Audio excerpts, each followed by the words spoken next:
Halo teman-teman, salam sehat selalu dan saya secara khusus mengucapkan terima kasih kepada Anda semua dimanapun Anda berada yang sudah mendukung channel YouTube Bung Ropan atau Papi Ropan.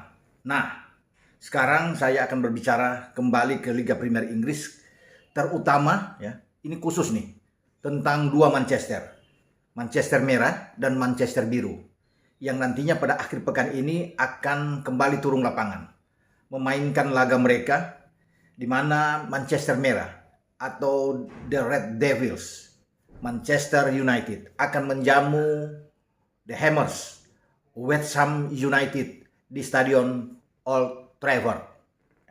Kemudian pada minggu dini hari Manchester Biru atau The Citizens Manchester City akan tandang ke St. Mary.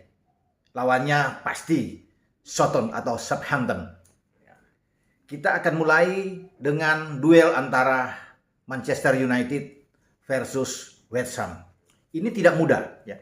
Walaupun kemarin pasukan Ralf Rangnick itu mendapatkan 3 poin penting saat mereka ke Stadion Community menghadapi Brentford dan mereka menang 3-1. Artinya mungkin sudah 11 pertandingan terakhir di semua kompetisi ya yang dimainkan oleh Rangnick sejak dia datang menggantikan Michael Carrick itu baru 1 kali kalah memang Rangnick, dan ada 5 kemenangan dengan 3 hasil imbang kalau sudah dihitung dengan pertandingan melawan Young Boys di fase grup Liga Champions sebelum mereka membuking 1 tiket di babak 16 besar dan juga menghadapi Aston Villa di putaran ketiga Piala FA ya. Jadi secara keseluruhan yang mereka mainkan di semua kompetisi dan khusus meladeni West Ham. Kenapa saya katakan tidak mudah? Karena West Ham sekarang ada di posisi keempat, 37 poin. Nah, memang hanya berselisih 2 poin dengan MU. MU 35 poin, sama seperti Arsenal. Dan ini kalau boleh dikatakan harga mati buat Cristiano Ronaldo dan kawan-kawan untuk bisa meraih 3 poin agar mereka bisa melaju untuk bisa melewati bahkan West Ham di posisi keempat klasemen sementara atau di zona Champions. West Ham itu menyingkirkan 2 Manchester, bahkan Manchester Biru juara bertahan di Piala Liga dan juga Manchester Merah mereka bisa mengalahkan bahkan di Old Trafford ya, di Piala Liga. Namun West Ham sudah tersisih. Sekarang di Piala Liga kita tahu bersama bahwa di final nantinya akan bertemu Chelsea dan Liverpool. Kita tidak berbicara itu. Kita berbicara nantinya pada besok malam atau Sabtu malam jam 22.00 waktu Indonesia bagian Barat. Apakah MU mampu memenangkan pertandingan saat mereka menjamu pasukan David Moyes? Ketika bermain di Stadion Olimpiade London pada tahun lalu ya, kalau tidak salah itu 19 September 2021 ya, ketika masih ditangani oleh Ole Gunnar Solskjaer, MU itu menang dengan 2-1 lewat gol dari Cristiano Ronaldo dan Jesse Lingard. Ya, dan itu mereka mendapatkan 3 poin dari sana. Kemudian nanti mereka akan balik di sini. Tentunya West Ham ingin memenangkan pertandingan. Ya, ingin memenangkan pertandingan, membalas kekalahan mereka dengan 1-2 waktu itu. Nah, apalagi mereka lagi bagus. Kemarin tapi West Ham itu terpuruk ya. Di luar dugaan di kandang mereka dihantam oleh Leeds United, kalah 2-3. Nah, setelah sebelumnya mereka menang lawan Norwich dengan 2-0. Artinya memang ada sesuatu ya buat mereka ketika mereka datang ke Old Trafford ini dengan tidak begitu baik, karena mereka sebenarnya bisa berambisi untuk mengalahkan Leeds namun bisa kalah dengan 3-2. Jadi ini ada kebangkitan, ini yang harus diantisipasi oleh Ralf Rangnick dan pasukannya. Mereka ingin bangkit saat di Old Trafford dan hal itu bisa terjadi. Bukan tidak mungkin mereka bisa mengalahkan MU ya. Bisa menahan imbang MU.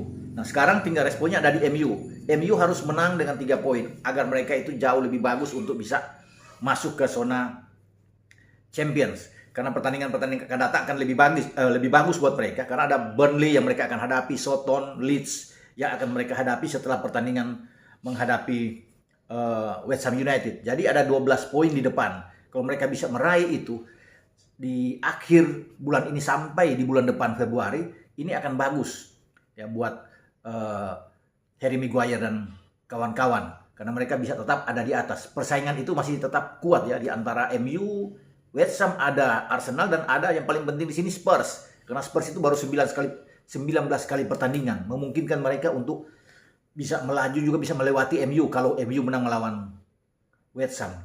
West Ham sejauh ini dalam 2 pertandingan terakhir memang tidak punya 2 back sentral mereka ya. Kurt Zouma dan Obonya yang ada sana. Hanya ada Diop yang dimainkan ya di belakang. Jadi ini agak sulit ya kalau bisa dikatakan sini. Pablo Fornals juga saya tidak melihat dalam 2 laga terakhir. Lanzini yang dimainkan untuk bisa lebih bertahan lebih ke dalam bersama dengan Declan Rice. Jadi ini juga bisa dimanfaatkan oleh MU ya, tetapi tetap harus berhati-hati. Walaupun kemarin mereka kalah tanpa Michael Antonio, tetapi mereka masih punya pemain-pemain seperti Pablo Fornals. Walaupun Pablo Fornals tidak main kemarin, tapi dia akan bisa kembali bisa bermain bersama dengan Ben Rahma yang ada di sana, Jared Bowen. Ini pemain yang sangat oke. Memang agak sedikit goyah ketika tidak ada gelandang yang bagus yang bertahan ya, dan dalam menyerang juga oke seperti Thomas Soucek ya, yang untuk bisa bermain. Jadi ini yang membuat mereka kehilangan poin kemarin ketika menjamu Leeds. Tapi mudah-mudahan kalau Soucek sudah kembali, kemudian ada Obonya kembali, Kurt Zouma kembali, ini akan jauh lebih bagus buat mereka. Apalagi Michael Antonio datang. Setelah Antonio tidak ada, memang ada Vlasic yang coba dimainkan David Moyes, tapi tidak memberikan sesuatu harapan yang diinginkan. Tapi kalau West Ham datang dengan full tim berbahaya. Nah ini yang harus diantisipasi benar-benar oleh Rangnick. Sudah bagus saya pikir ya, tidak memaksakan dengan 4-2-2-2, tapi Rangnick bermain coba dengan bahkan 4-3-3 lawan Villa, 4-2-3-1, lebih enak melawan Brentford, dan ini harus dipertahankan karena mungkin ini ya pola yang diinginkan oleh pemain-pemain MU ya, selain De Gea yang tampil luar biasa, sangat stabil, sangat konsistensi di bawah Mister David De Gea. Kalau tidak ada De Gea, ini MU agak sulit untuk bisa memenangkan pertandingan demi pertandingan ya. 4 di belakang, kita tidak tahu apakah 2 bek tengah tetap akan dimainkan antara Lindelof dan Varane. Tentunya di kiri masih Telles dan Diego Dalot, kita tidak tahu. Atau Luke Shaw akan dimainkan, kita lihat nantinya.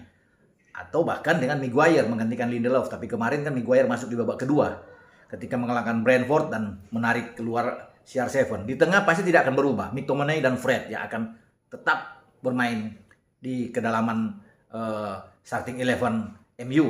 Ya, kemudian di depan bisa aja ada Bruno Fernandes yang akan ditaruh di sana. Kemudian Greenwood yang bisa juga bermain. Kita lihat nantinya apakah Rashford akan langsung tampil sejak awal atau si anak muda Anthony Elanga yang kemarin bisa membuat gol pertama di Brentford untuk membuka keran gol MU. Dan pasti di depan adalah Bang Dodo ya, CR7 yang akan dimainkan.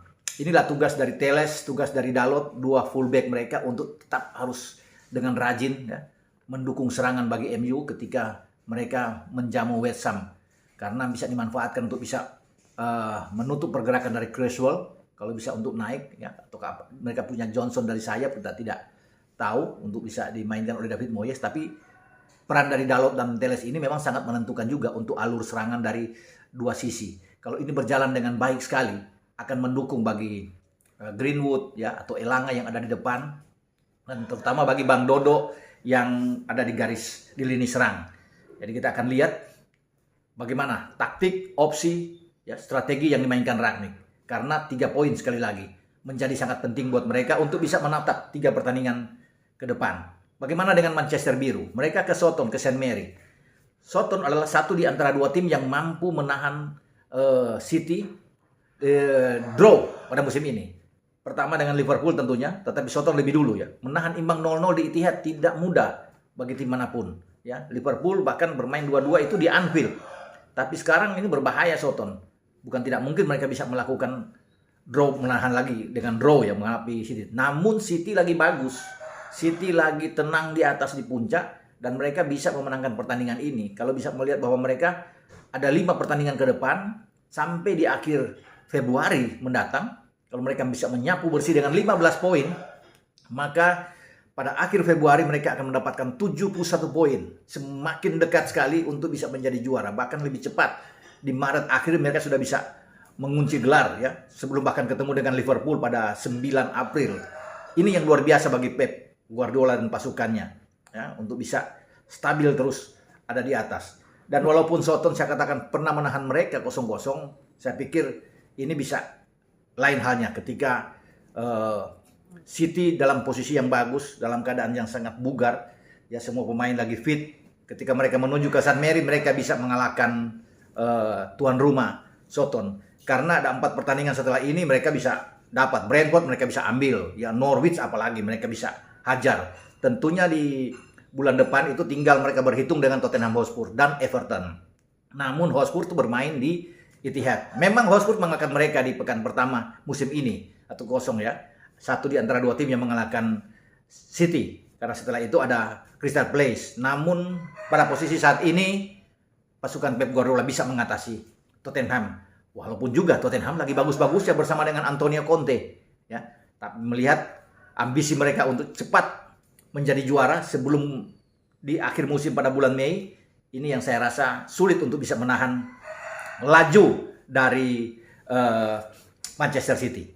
Kita akan tunggu ke depan bagaimana mereka bisa terus konsisten atau ada sekali 2 kali bisa terguncang ya untuk kena turbulensi. Tapi saya kira tidak ya, karena mereka begitu kuat di semua lini. Dengan false nine-nya dari Pep semua bagus. Pemain belakang, tengah, depan bisa mencetak gol. Inilah kekuatan bagi Manchester Biru yang sulit untuk ditahan pada musim ini. Sampai di sini perbincangan saya dengan 2 Manchester Merah dan Manchester Biru yang besok akan bermain ya. Dan saya kira dua-duanya bisa mendapatkan 3 poin penting. Oke, ciao.